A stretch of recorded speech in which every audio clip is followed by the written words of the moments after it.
Most of us go through life like that.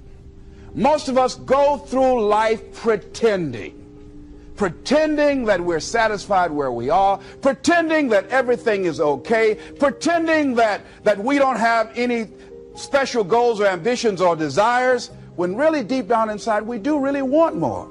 But if you look at our behavior, if you judge based upon what we do, that really will tell you some true stories about people, because you have to judge a tree by the fruit it bears, not the fruit that it talks about. See, a lot of people pretend that they want more out of life, but all you have to do is watch their actions. People tell you, oh yeah, one day I want to have a restaurant. See, they're pretending they want to go into business for themselves. They're not serious. How can you tell, Les? Watch their actions. Watch what they're doing. The proof is in the pudding. So if you want to do something, if you thought about something you want to do, take it head on. Decide that you're going to start looking at it, start doing research on it, start tackling it, start becoming involved in whatever and wherever it might lead you, to begin to explore the possibilities in that particular thing that you're seeking, so that you can begin to learn all you can about it. Decide that you're going to face it, that whatever shortcomings you have, that you're going to strengthen yourself there. Whatever training that's required, that you're going to go get that training, that you're going to get started right now. George Washington Carver would say, do what you can where you are with what you have, and never be satisfied. S.B. Fuller used to say, and you heard Joe Dudley talk about, always strive to be more than that which you are. Yeah, don't get satisfied with yourself. Always know that wherever you are, you can enjoy more, that you deserve more. But most people, you know what they do? Most people go through life quietly and safely, tiptoeing to an early grave. Find out what it is you want and go after it as if your life depends on it. Why? Because it does.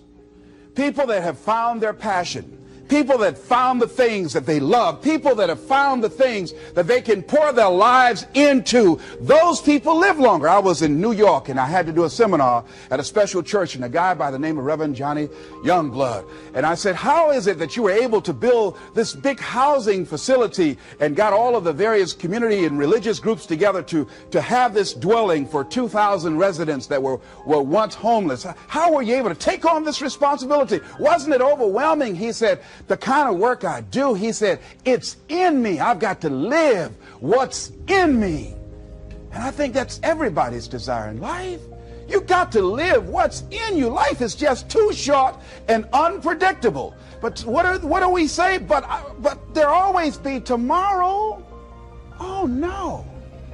There's no guarantees you're going to show up tomorrow. There are a lot of people who were here yesterday that they're not here today. There are a lot of opportunities that were around yesterday. They're not here today. Oh, you can wait, but you know what Abraham Lincoln said? Well, good things might come to those who wait, but only the things that have been left over by those who hustle. So who want to go through life picking up leftovers? You deserve much more than that. The leftovers is somebody has left you. So take it head on, begin to explore. Here's something else. Decide to do it now. Decide whatever you want to do, that you are now going to become actively involved right now, exploring the possibilities for you. That you're going to look at it and do just a little bit of it right now. When I decided to become a speaker, I didn't just quit my job and just ran out and say, I'm a motivational speaker. No. What I did was, I decided to start looking at other people that were involved in the speaking profession. I volunteered to work with some speakers so that I could learn. Whatever you want to do, get your feet wet. Gain some experience doing some volunteer work in the area and find out whether or not this thing you want to do will fit for you. A friend of mine told me he wanted to have a restaurant. I said, have you ever operated a restaurant before? He said, no. I said, well, really, you don't even know if you want one. I said, what's your expertise? What do you bring to the table? He said, I can cook real good. I said, well, what about the management side? What about the business part of the restaurant? You're not going to be cooking all the time. Somebody's got to receive the money. Who's going to manage the personnel? He said, you got it right. You got a point there. So this guy got a job in a restaurant in the evening time on a part-time basis. After doing that for a while, he said, you know what? I think I just want to be a chef.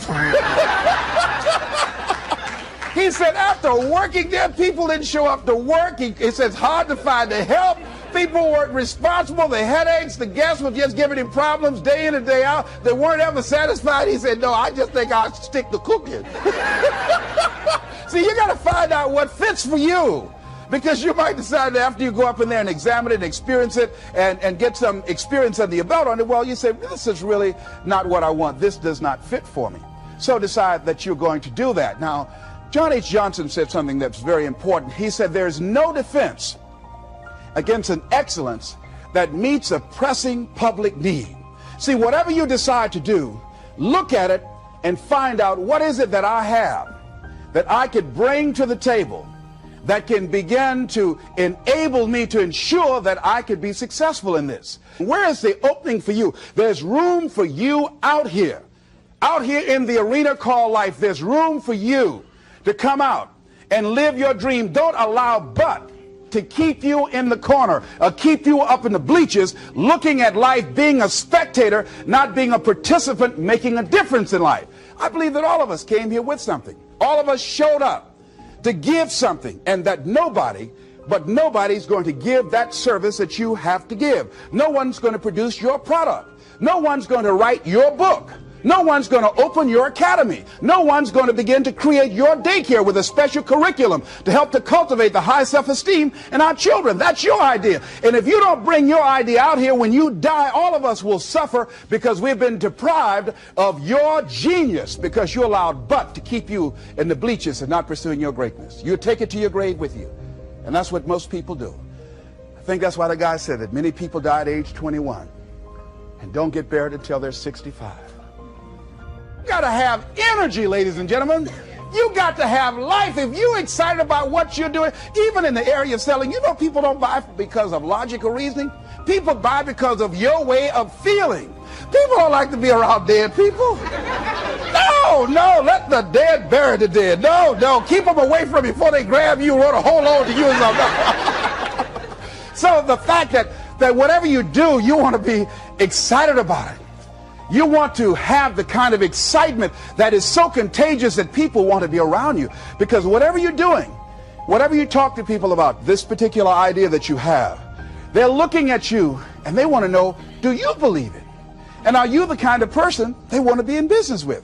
And if you're not positive, if you're not energetic, if you're not fired up about it, how can you expect anybody else to be fired up about your idea? Am I right? All right, repeat after me, please. I'm going to be fired up about my dream. I'm going to go at it with everything I got. Shake somebody's hand on your right and left and say, you got what it takes. There are a lot of people who say, but I tried once or twice and it didn't work out. And so they use that as an excuse not to ever come out again. Guy said, if at first you don't succeed, you're running about average. So if you have come out here with an idea and it didn't work out 2 or 3 times, well, that's all right. You're running about average. You know, I heard something, a jarring question. It says, why is it that people prefer known hells to unknown heavens? You know why?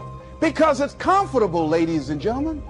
I remember I was in a service once, and I heard Dr. Johnny Coleman give this example. She talked about a man who had been captured behind the enemy lines in a war and was sentenced to be killed or another option. The captain said to the guy, listen, he said, tomorrow morning at 6 o'clock, you can face the firing squad, or you can go out this door over here. And the guy said, what's out the door?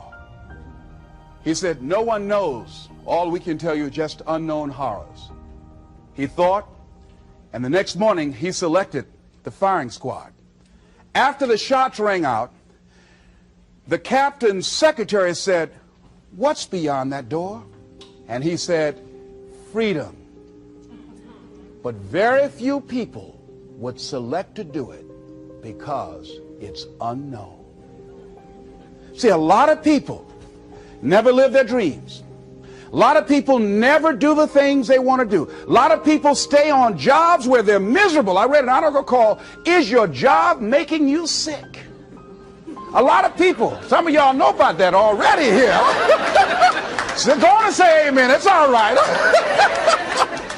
That one lady told me, she said, when I used to go to work, she said, when I stepped in the door, it felt like a refrigerator dropped on my shoulders. How many of y'all understand that kind of feeling? They were miserable, just hated to go after 60 minutes on Sunday afternoon. Or come Monday morning, my head used to throb. I just couldn't take it. Didn't want to go sometimes just for the heck of it. I just drive on by. Whew, I used to hate to go to work. Many of us choose an active living death. Many of us are walking dead. The walking dead. That we're not doing what we want to do. Many of us stay in relationships where we're dying together rather than growing and expanding and living together. We're miserable, but because we don't have the courage to see ourselves beyond that relationship that has turned toxic,